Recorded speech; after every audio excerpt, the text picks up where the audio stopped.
Broadway's My Beat, from Times Square to Columbus Circle, the gaudiest, the most violent, the lonesomest mile in the world. Broadway's My Beat, transcribed with Larry Thor as Detective Danny Clover.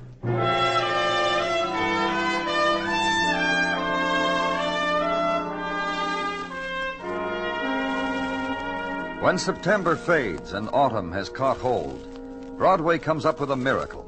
The tumbling leaves of red and gold are pasted in flight against shop window. The stuffed squirrels nibble at the plastic acorns, and the mannequins smile the smile of the season, emotion compounded of wax and the new mink coat. Minor miracles may also be observed. Pink in the cheek, spring in the step, and freshness in the air. It's a new time on Broadway, a time of beginning again. So open a charge account. The world is yours.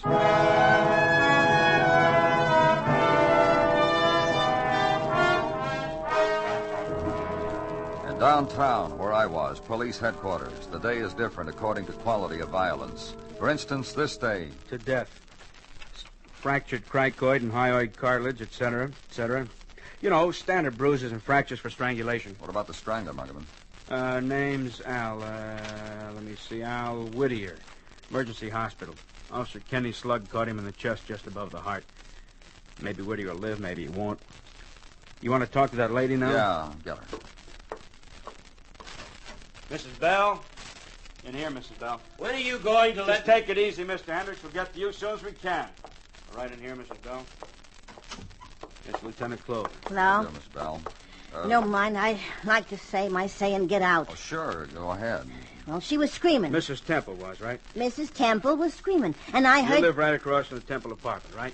You leave me alone and let me tell my story and let me get out of here. Go on, Mrs. Bell. You know where I live. You know what I'm talking about, don't you? Sure, go on.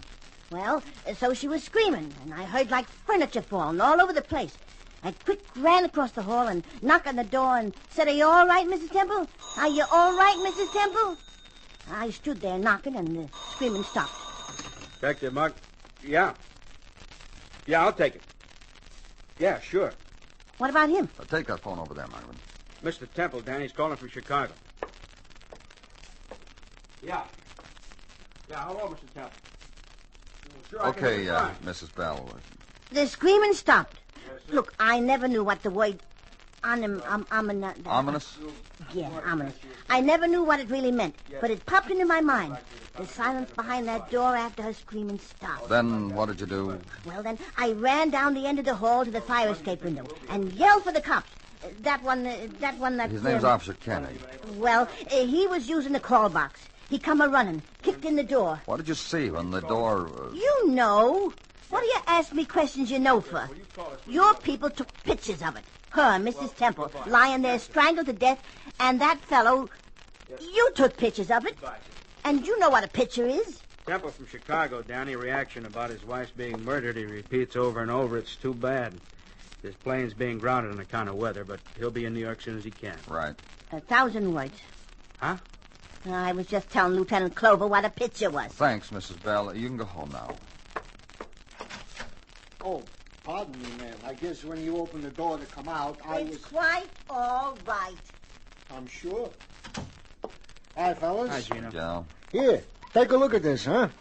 They speak of coincidence as being a long arm, don't they? Well, there's proof of the pudding. What are you talking about, Gino? Right here, Danny, look. This classified ad. Officer Guth, our college boy policeman, spotted it. He spends his time looking for bargains and classified, and so Two he saw... complete rooms of furniture, bedroom and parlor, 14-piece, and two 10-by-12 rugs. $75 takes it away. 12 East 38, Department 3D, where Mrs. Temple was strangled and Al Whittier was shot. When I said long arm, I'm not... Nice going, Gino. I'll thank God. On your way out, send Mr. Hendricks in, huh? Surest thing you know. That way in to see Danny Clover. Thank you. Okay, Mr. Hendricks, let's have it. I figured the best thing to do in a case like this is prepare a statement. I did it while I was waiting. Fine. We're glad you did. Seemed logical. We're glad you did, Mr. Hendricks. Thank you. I have been the employer of Carl Temple, husband of the deceased, for 6 years. He's employed by my company, Dimpney Hosiery. Huh? Ask your wife If she's heard of hosiery, she's heard of Dimpney hosiery. Dimpney hosiery as a salesman. When called for information by the police department as to his whereabouts, I solemnly swear that to the best of my knowledge, he is in Chicago. You told us all about that, Mr. Hendricks. We'd like to hear about how the two of them got along. Great. Just like that, huh? What else you want to know? They were selling their furniture. Would you... Sure. I can tell you all about it. Carl earned a doggone decent bonus. His wife had been wanting new furniture, so they were selling theirs, I guess. Danny? Yeah, Gino? Detective Dennison just called in. He talked to Al Whittier's landlady, Nanny. Told her what happened, that he'd strangled a woman. Dennison reported the following. Landlady shrugged, said people do what they got to do, she guessed. Anyhow, Al Whittier had left the house this morning looking for furniture. Landlady told him pick out a couple of rooms of furniture for himself, hold it under $75. Whittier's been beefing he needed new furniture. So ends my report from Detective Dennison. I'll make an observation. You'll do what? Whittier saw the ad in the paper, went to look at the furniture at the Temple apartment. There was some sort of an argument, and Whittier strangled Mrs. Temple. Thank you very much. About does it, huh, Danny? So the business of violence, the commonplaces of violence having to do with used furniture and a salesman's bonus, with a policeman's bullet, and grief grounded in Chicago but flying in a few hours. Husband's grief for strangled wife, delayed because September winds aloft race on other flight schedules. Commonplaces of autumn violence. Interrogations, statements, releases, identities. To be checked, filed, confirmed. Against drift of the time of autumn. And for a little while more, the stillness of the office. And leave it then. And at end of corridor, rectangle of sunlight opening onto the violent streets.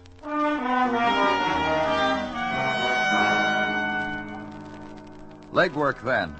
At offices of Dimpney Hosiery, be told by an employee of 20 faithful years who shows you the gold watch in which they have been buried and epitaphed, be told that Carl Temple was a traveler, yes. Not often at home, yes. But always the leather-framed photograph of his wife, Harriet, on top in his suitcase, on top of the hosiery samples. The first thing he saw in distant hotel rooms, the last thing he put away. And the long-distance messages via the office phone to be relayed to Carl's wife if they'd been kept would have made a sheaf of poetry. Carl, model husband. Harriet, model and faithful wife. And 5 years of love between them. A pleasure to watch. The marriage of a hosiery man. And in another place, in the neighborhood of Carl and Harriet Temple, be told Carl's homecomings were festive. There was beer, and the freshest of delicatessen. And their marriage was without thorns. And from another neighbor, Mrs. Myron... Yes, I knew them, both of them, from before they were married. So? The things we have to fill in, Mrs. Myron. The kind of woman Mrs. Temple... Dead woman, choked to death by a man. That's all you need to know, isn't it? I meant... It's important to you what Harriet was before she met Carl. When she could have had her pick of a dozen men, decent men, fine men who would have... Mr. Temple isn't that kind of man, is that what you're trying to tell me? Mr. Temple isn't that kind of man. That's what I'm trying to tell you. Well, everyone I've talked to in his office, in the neighborhood... What do they know? They peek from behind window shades, and they know something. They sell silk stockings to women, and they know something. But you do, huh, Mrs. Myron? But Carl Temple? The things I know. Tell me. What I know is from before he was married. You understand that? What he got to be after he married Harriet, what kind of love he had for her, what he did for her, I don't know. I don't care. When she married Carl, I wrote her off my book, him and her. But what Carl was before... You're going to tell me, huh? I met him once, before he knew Harriet. It was at a party. One of those parties where no one knows anyone else. Where what's been, what's going to be, is buried in the bottom of a gin bottle. Buried 3 nights in a row. One of those parties, you know. Party where you were? And where Carl Temple was. Where Carl Temple whispered in my ears the kind of man he was. And I was lucky. Wasn't every girl he briefed like that. Go on. A couple of weeks later, I ran into Harriet. She said she'd met Carl Temple. She said she loved him. She said she was going to marry him. I said, you do, and I'll write you off my book, Harriet. She did anyhow. And anyhow... What? Anyhow, I've no remorse. I warned her. I told her. I laid it out to her. Now look what she's got. Because she wouldn't listen.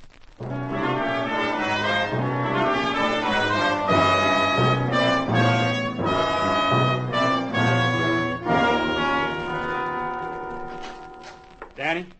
Got something, Muggavan? Yeah, on Carl Temple, the eastbound widower. What about him? Fellow with a record. Not much of a record, not too unusual in his type profession, but... You said Carl Temple had a record? A police blotter of February 3rd, 1947. Drunk and disorderly. Mm-hmm. Picked up from a meeting promoting nylons for the entire female population of the eastern and midwestern states. Agenda, documentary-type promotion films. Then drinks and entertainment after. It's when we picked the boys up, stoned with booze. Carl Temple had to be carried. What you said before, Muggavan, not too unusual. Except for this. One of the entertainers fell or was pushed from the 12th story hotel room where the meeting was in progress. She died in an alley.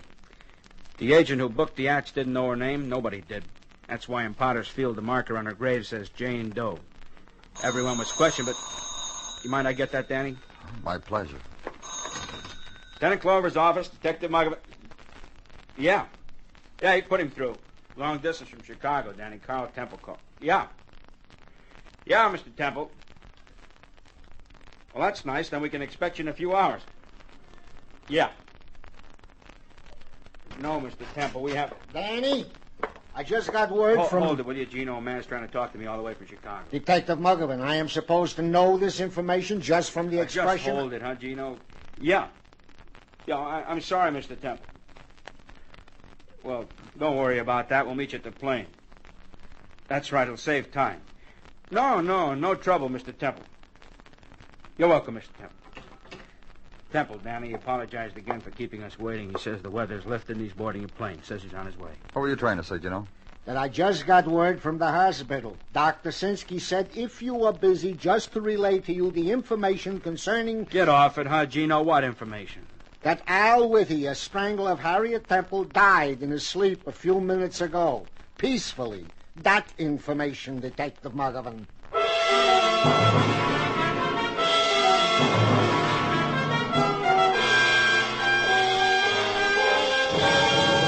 You are listening to Broadway Is My Beat, written by Morton Fine and David Friedkin, and starring Larry Thor as Detective Danny Clover. Look around the house. Everything snug and secure? Look more carefully. If there are frayed wires in your house, on lamps, or on any electrical fixture, things are less secure than they seem. If there's rubbish anywhere accumulating in your house, things aren't secure at all. The time you take to prevent a fire before it can happen is worth your life and property. This week, Fire Prevention Week, clean up for fire safety.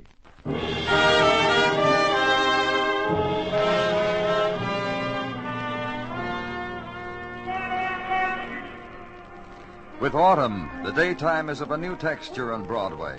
Faces of women paler, their walk no more languid nor slow.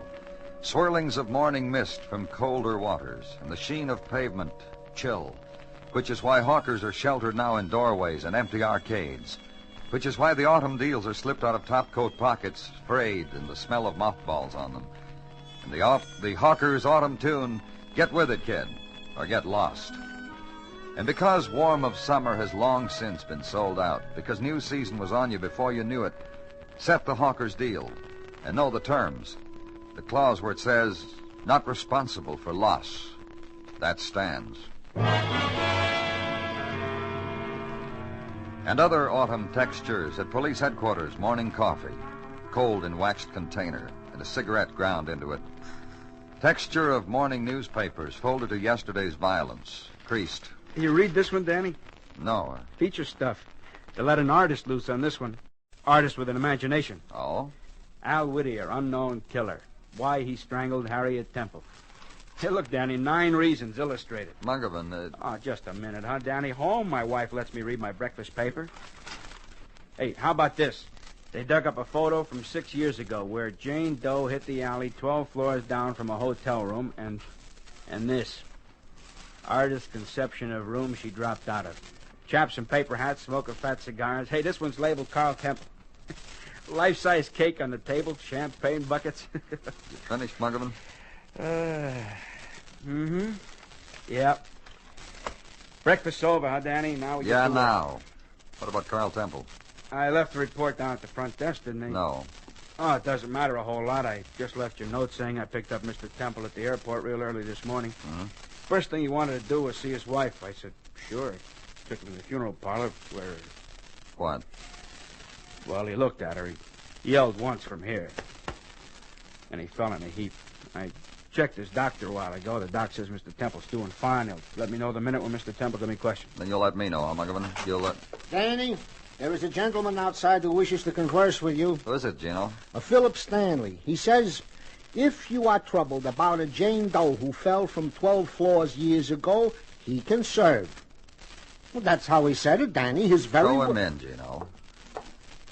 This way to Danny Culver, Mr. Stanley. Thank you, Sergeant. My presence puzzles you, gentlemen. I can see that on your faces. Yeah, it sure does, Mr. Stanley. 6.5 years is a long time to wait for a man who says he can serve us. Yes, isn't it? Sit down, Mr. Stanley. No, thank you. I can observe your reactions better if I stand.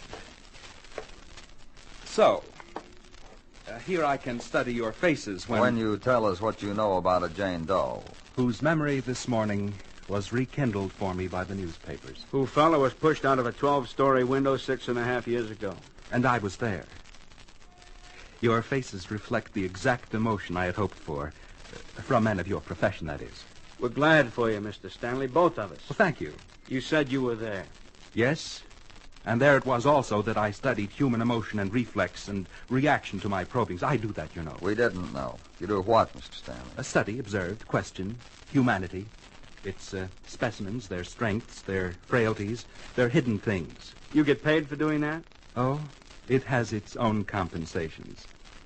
For my other needs, I'm employed as a companion to an elderly gentleman whose We'll name... get that later. Right now... Oh, right now, of course, Jane Doe, who was perhaps of the more interesting of the feminine specimens whose wings I have pinned back, caught, as it were, under my glass slide. And this one you caught at a company party 6.5 years ago. Where for an hour I talked with her, where she wept upon me of the frailties of her male who had brought her there and who became immediately enchanted with the talents of the other entertainers, which had forced our Jane Doe to shower attention upon males she had never seen before.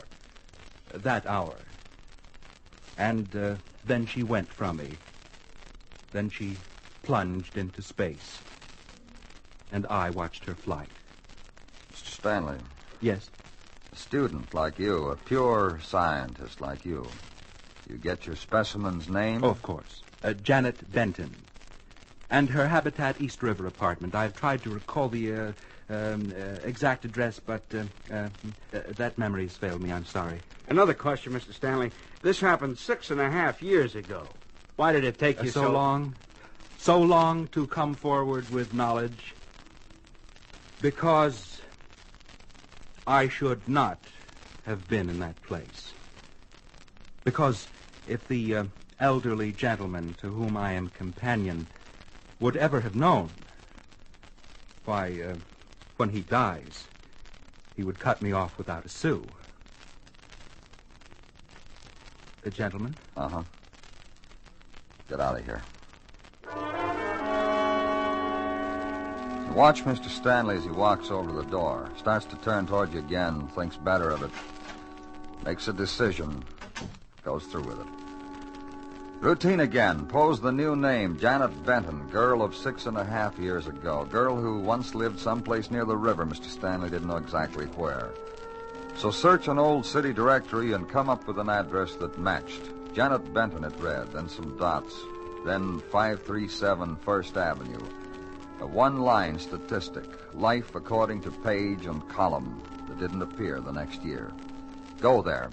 Ride September's streets past noontime people, the folk of the sandwich and cream soda and the yogurt and the bargain basement and the dream.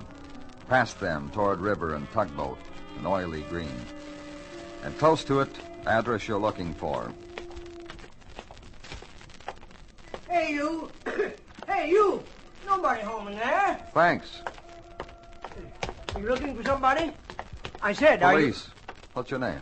Well, just because I ask you a question. Well, I'm trying to get some information. I'm looking I've for... been known to help people who are courteous and seem honestly in need of help. Well, that's a fine way to feel about things. The fact that you're a policeman has nothing to do Fellowship, is that what you're trying to say? Absolutely. Well, I really need some information about a woman who used to live in that house next door to you. Well, I've lived here 20 years, mister. You're right, all right. Women have lived there. What have you got in mind? Do you know a woman named Benton? That was her last name. Her first name was... Janet? Janet. Well, she's gone from here, mister. Lived here, got married, got smart, got who knows what. But gone, that's for sure. Gone. She don't live there. Tell me about her. Well, how am I supposed to know? I'm one of those she just waved to. Well, you say she got married. Do you know to whom? Al Whittier. Who? That's not a hard name. Al, A-L, Whittier, W-H-I-T. Al Whittier. What's the matter with you? Tell me about him. Well, I liked him. He believed in fellowship. Invited me over a couple of times for chatting. Well, I just want to get things straight, Mr. Kentner. Janet Benton lived here. Then she got married. Her husband's name was Al Whittier. What's your name? Clover. Danny Clover. Oh. Al Whittier moved in with her then. Oh, listen. They were married. Right in the living room. I was there. They were married, Mr. Clover. You've been exceptionally helpful, Mr. Kentner. I wonder whether I could prevail upon you to... Oh, name it. Name it. Try to identify someone in the morgue for me. Love to.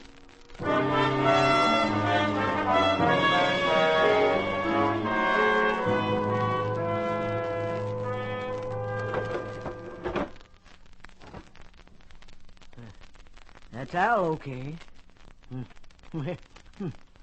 Oh, Al Whittier. What do you know? Shot by a policeman. What do you know? Let's go outside in the corridor. For instance, what happened to the person who's in the... Oh, that one's empty. Let's go outside. You can sit on that bench there, Mr. Kentner.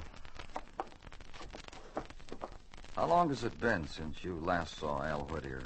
Oh, I couldn't say exactly, if that's what you want me to say. No, sir. I knew him, sure, but days and dates. I could ask you some days and dates, and I'll bet approximately. When he walked out on her? That night. Danny? Danny, this is Mr. Temple. Carl Temple, Lieutenant Clover. How you doing, Mr. Temple? I'm sorry for what's happened. Mr. Temple's had a terrible shock, Danny, but he says he'll take a look in here. Well, thanks for helping us out, Mr. Temple. I like a fellow like that. A helper. Well, you're one. Yes. Last time I saw Al Whittier, wasn't it? Yeah. Well, after he had that argument, that terrible argument with his wife and went away, I never saw him again after that. Had they been married long when that happened? 6 months. That's not fair to a marriage. What happened to Mrs. Whittier? Only as far as I know for sure. Of course. Well, she assumed her maiden name immediately. She stayed on for another few months, then goodbye to her. She vanished. Poof. You know, like they do. First you see it, and then you don't. Well, that's just like Janet. She was... Danny? Well? Mr. Temple couldn't identify the deceased, Danny. Never heard of the name Val Whittier either. Been a brutal day, hasn't it, Mr. Temple? Let's take Mr. Temple home. All of us.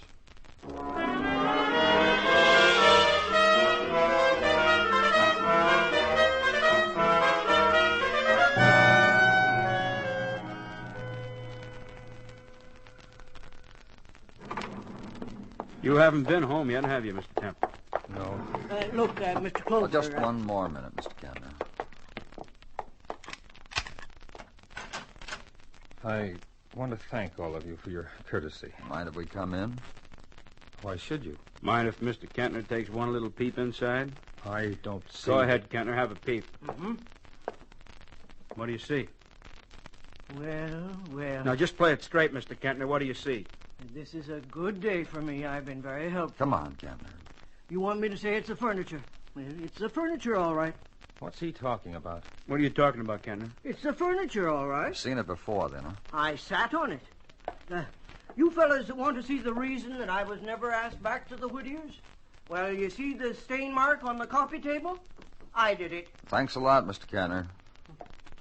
Hey, the same bedroom furniture, too. Get him out of here, Muggavan. All right, come on, Kentner, let's go. I get back to the office tomorrow, I'm going to dictate a letter to you. On regular stationery. Bye. Goodbye, gentlemen. Now, what is this? You're a tired man, aren't you, Mr. Temple? Just answer my question. What is this? Did you push Janet Whittier out the window 6 years ago? Oh, that's it. Did you? She was drunk. She fell. You help her along? She was drunk. She fell. Were you close to her? She was drunk. She fell. Look, Mr. Temple. What do I want to be difficult for? Okay, what about it? What I said. She was drunk. You being cute? No. Listen. I was nowhere near. I brought her there, sure, but I can get affidavits by the bushel. I was doing the baritone on Old Mill Stream when she jumped. I was 3 rooms down. Look. Yeah? I've been through enough. We just want to clear things up, that's all. What's happened, why it's You happened. figure Al Whittier killed your wife because he figured you killed his wife. All right. Because you ran off with his wife and made a slob of her. One sloppy night, she fell out of a window and was killed. I don't feel anything for what happened to her. She knew what she was doing. Then Whittier answered an ad, saw his old furniture. Furniture he'd bought for Janet. Furniture he'd left her with. Furniture you came into when she died. So we figure your wife was murdered because... Just don't say it, huh? She was murdered because she was your wife. It's about the only reason we can figure. If she'd been married to somebody else, she'd be alive. Well, what do you want me to do? Just be sorry, that's all. He didn't have to take it out on my wife, did he? He did. That's why you ought to be sorry. Well, Well, what? it's been a lousy day. I'm tired. Tomorrow I gotta get rid of all this junk. You fellas know anybody who needs some furniture?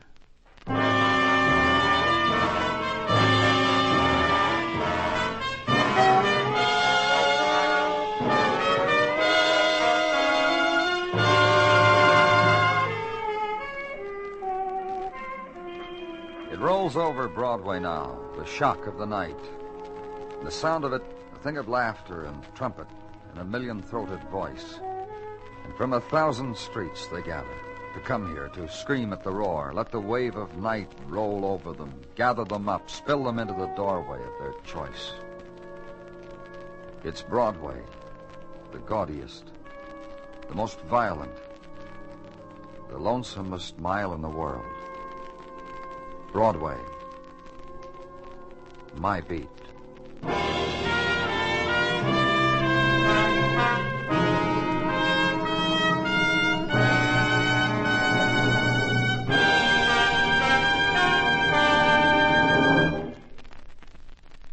Broadway Is My Beat stars Larry Thor as Detective Danny Clover, with Charles Calvert as Tartaglia and Jack Crucian as Muggavan.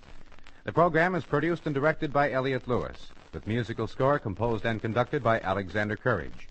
In tonight's transcribed story, Frank Gerstle was heard as Mr. Temple and Junius Matthews as Mr. Kentner. Featured in the cast were Martha Wentworth, Eve McVeigh, Earl Ross, and Shepard Menken. Bill Anders speaking.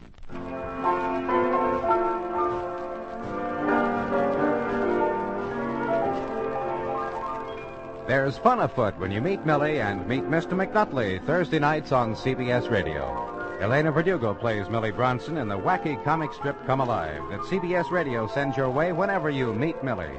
Ray Milland as Professor McNutley brings us more laughs when he buys a dress for a girl not his wife, tomorrow night. Yes, meet Millie and meet Mr. McNutley for Thursday night laughs on most of these same stations.